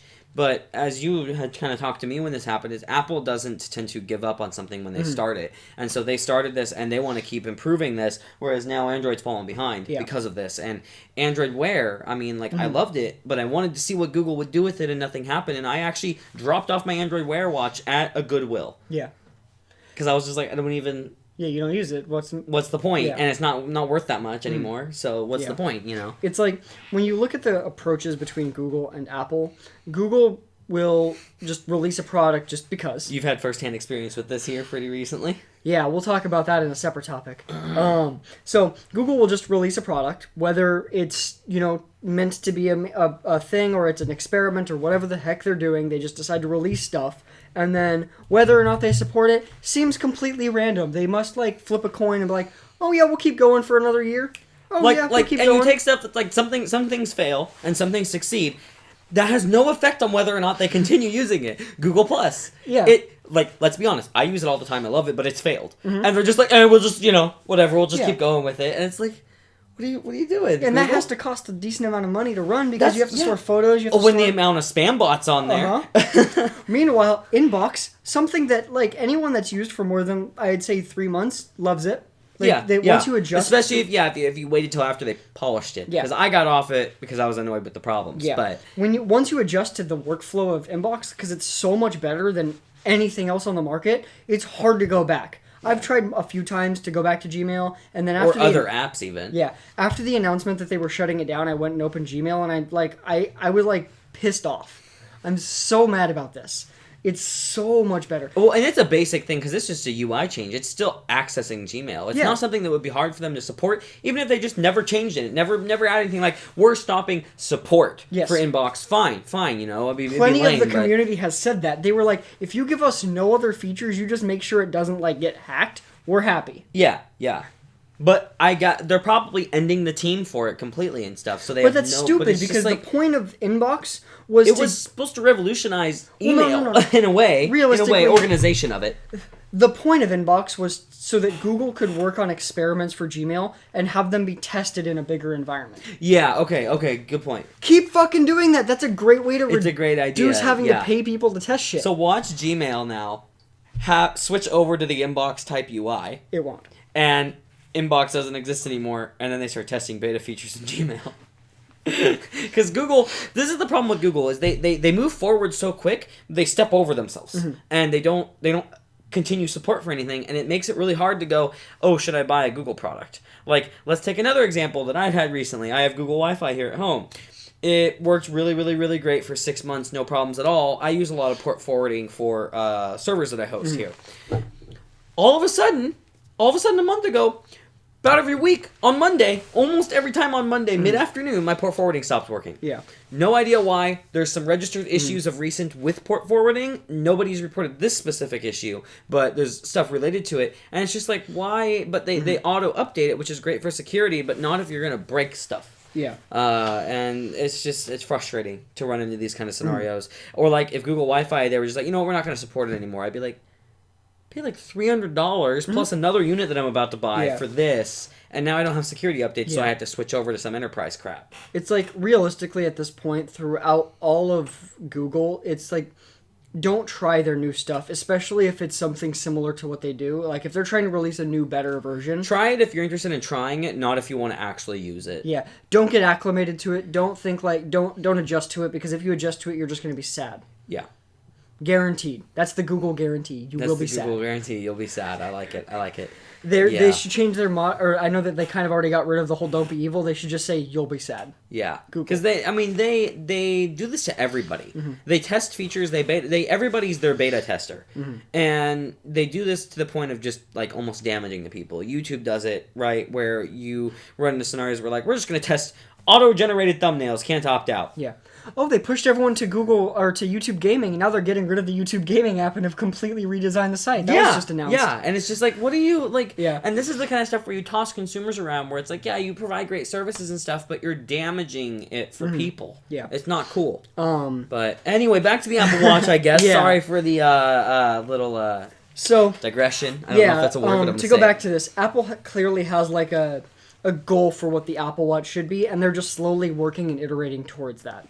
And this is a big step, I think. So what we have here, larger screen, thinner watch, but still uses the same watch bands, which is awesome. They've changed the physical form factor of the watch, yet it still works with the bands. They've added a bunch of hardware and sensors to essentially up the idea that this is a health device. Yeah. Not a medical device. Not a fitness device. A health device. Yeah. So, for example, like we've known Apple's been working on things like blood sugar testing without having Which to... is not on here, sorry, unfortunately. They're still working on but, like blood sugar testing that does not require everybody skin everybody should track their blood sugar if it was that easy. If it was that easy, you should just do it because most people have some form of blood sugar imbalance, and whether or not it's to the point of diabetic or it's just a matter of you'll be healthier if you follow better guidelines. It's a great information to know, but nobody wants to stab themselves all the time. So if they can get this down, like that would be an amazing feature that I'd love to see. But we've already seen a big jump here of what they're doing right now. So they've added, I would say, two major health things. They've added a few things, but the two main ones is fall detection. So I want to know how they tested this, but they said that they used machine learning to test a lot of this. And did they just like push people over a lot? Because like they had to test in a bunch of different situations. You can't test on a dummy where their hand falls in a static motion. Lots of different dummies that are probably have some joint movement and stuff like that. You've got to test like arms flailing back, which also kind of reduces the amount of motion they have, things like that. Yeah, it's a tough one. But essentially they have fall detection where if you fall... They figured out how to make a height sensor.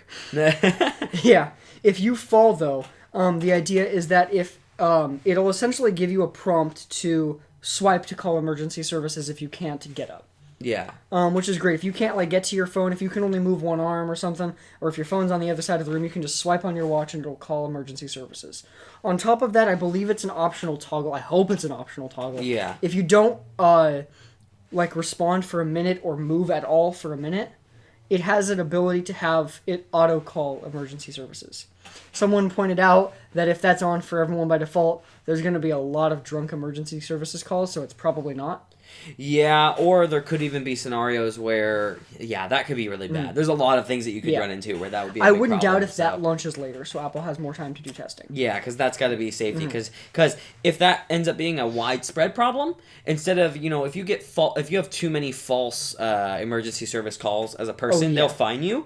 But if that becomes a big thing, they're not going to fine the people. The U.S. government's going to look at Apple and be like, hey guys, you're potentially risking people's lives by doing this. I guarantee that if there is any sort of widespread issues with this, Apple will immediately shut it down. Yeah, they will. I bet you they have something where they don't need an update to shut this down. That could be, because it's a big deal. But the other, and I think that the bigger thing with this, they built an ECG sensor into this. Which is pretty impressive. This is crazy. So an electrocardiogram sensor, essentially, rather than just measuring heartbeat, it can measure the actual... it's not a full-on electrocardiogram because you're only using one point of contact. Which means it's not a full, complete circuit, but it can do certain things like check for like heart palpitations, things like that. Which is pretty great for, heavy caffeine users. We've both experienced that, I'm sure. But just for general heart health, having this, so like if you can just track this and like, Apple's worked on things for being able to send data to your doctor securely, things like that. If you can have this and then if the Apple Watch notices regular issues, it automatically notifies your doctor. That's really cool. Well, a lot of this would actually be connected to EMRs, electrical medical record systems, and a lot of that, if it could relay information to that, where you have basically at whatever doctor or maybe it'd be provided by insurance companies, whatever EMR that you're connected to, it can actually have this data updated of like they have these data points stored on their EMR, so you could go to the doctor at some point, not necessarily that you need to call them, but you could go there and they have all this data of, okay, we see where the problem started with your heart, what it maybe changed on this day or something like that. A lot of that people, would be amazing. A lot of people have been saying like this is, a great feature for people that are already, unhealthy or already in a bad situation, which kind of like they were essentially making the point that for those people, it kind of doesn't make sense with the rest of the Apple Watch's like fitness features because they probably don't do fitness. But no, I think that for everyone, that type of functionality is important, and I hope that we see, for one, Android Wear become a thing again. Two, Google. them implement this because I think that having this type of data not, and like you were saying, for like doctors to always have that info, so is a very important thing for just that's just something that's going to improve everyone's health overall long term. And then you can use machine learning alongside this data, so you go in for your normal doctor checkup, and they can have something that prompts them, like there's a trigger, like, hey, we think there's a problem going on with this person's heart, or we think there's a problem going on with this person's blood sugar. They maybe need to change their intake so that they aren't at risk for diabetes, right? You can have these like triggers that happen via machine learning. So without a doctor even looking at it, without you noticing something is wrong and you talking to your doctor about it, you know that, hey, I might have a future problem coming into play, and I need to work out more, I need to eat healthier, I need to change my lifestyle, I need surgery, whatever it is. This can be a more early warning sign and can save lives. And this is something that is incredible to me, and I think adding this stuff in, if they add like a blood sugar monitor into this too, I will buy one, period. I will, because having all of that data is just a great thing to have as a health person, and due to my family, I'm at high risk for diabetes, you know, and so it's like, that kind of stuff would be great to monitor 24/7. So. And it's FDA approved, all this stuff, right? So I was going to explain that. So this is FDA certified, not FDA approved. The big differentiator being that the type of tests that were done, it was FDA certified as more simplified tests. I presume that they can't get this FDA approved as a full-on ECG sensor because it's only got one point of contact. Yeah, and that's not exactly how that works. You can't have a complete circuit for an ECG sensor with one point. Physics. I wonder, though, if eventually we see Apple release like a separate band. Just like a little basic wristband that you put on the other side. Yeah. So that you can have your Apple Watch, a wristband, and especially as they slowly add more and more health features, if they eventually release that, like let's say they release that 4 or 5 years down the line when they have more functionality, and so you can have things that are able to do full body sensing. Yeah, and I mean, not only that too, if they start to add more stuff into the Apple Watch, that could make the connection point too large to work with the amount of veins you have, for example. And so they could use your other arm for that too, and just have them communicate. So incredible stuff. I think this was a good launch. One thing that is really important too. Yes, these Apple Watches are very expensive this year. It's $400 for the GPS version. Which I love that they don't have a just straight up Wi-Fi and Bluetooth version. It's actual GPS, not a GPS. And then a cellular and GPS version is $500. But yeah, that's expensive this year. It'll go down in price. Last year's Apple Watch is $279, which honestly is not bad. No, it's not. So, and I mean, it's when phones are costing $1,200. I'm sorry, but you know, smartwatches that used to cost $150 to $200. That's about a linear increase there. So. But like you know, if 2 years from now you can get a Series 4 Apple Watch with the ECG sensor for $200, that'd awesome. Be awesome. That's a great entry point. Apple's done a good job in general with software updates lasting a long time on devices. iOS 12 goes all the way back to the 5S. As of 2 days from now, that's a 5-year-old phone. Kind of amazing. Android, what's up? I know Google needs to do a better job, but it's less so Google, more so other companies. But I mean, Google's own phones aren't getting them. Okay, that's true. So, RIP Nexus. So yeah, the one other thing that I saw that was a really great comment about what Apple's doing as far as health, both between the Apple Watch and then also Apple's health app on the iPhone, which is far better than Android's or Samsung's or anything else, is someone pointed out, you know, with all the focus on classroom stuff that Apple's done, they clearly are willing to design entire software product lines for specific things, and they've already focused on health quite a lot.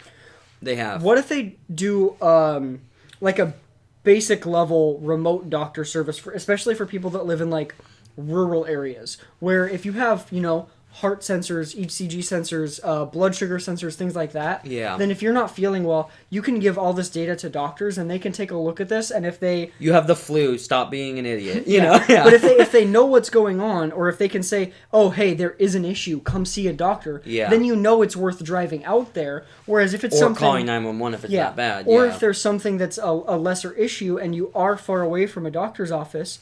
And it's not something that the doctor's concerned about. They can say, no, just give it a few more days. We'll see how it goes. That type of thing incredible. That type of thing, especially in areas where doctors are not that accessible, is really going to save lives. And, I mean, aside from that even, well, kind of continuing building on that, actually, is ECGs, as far as I understand, can do a pretty good job of early heart attack detection. And so if you're in an area like that, if your Apple Watch is like, hey, we think you're going to have a heart attack soon, Yeah. you call 911, ambulance gets there before you even have the heart attack, right? Now, Apple isn't, as far as like heart attack stuff, Apple has no implementation of that. Yeah. Both because they probably don't want to be liable, but also because with only one sensor, they probably don't feel like they can do a good enough job that it's even worth talking about. And false 911 calls for heart attacks would also not be good. So, Yeah. understandable. Yeah. But that's as an example of the future, right? Yeah. Is that kind of stuff is amazing.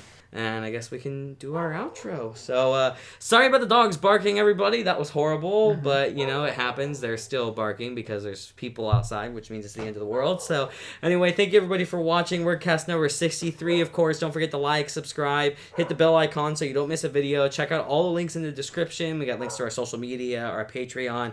We got a link down there that'll take you to our website that has all of the source links on it so that you guys can see them all, and I'm not putting a million in the description. And also, I kind of wanted to mention, keep an eye out for some of the other content we have coming, because it's not just WordCast anymore. We do cutouts of WordCast, and we also do dedicated videos, which we've always done, but more consistently in a different form now. I'll be making a channel update about that and about why things have slowed down for a couple weeks, even though we had growth planned, and that plan is to proceed from here. Yes. So a lot of good stuff coming. But nice. I think that's about it. Of course, the dogs immediately stop barking when I'm done with the outro, because that's how it works. Or they're outside now. Yeah. Either way, they're not barking. Either way, they're not barking in here. So now we can... Hey, should we restart? No. Goodbye. All right. Goodbye, everybody. Thank you for watching.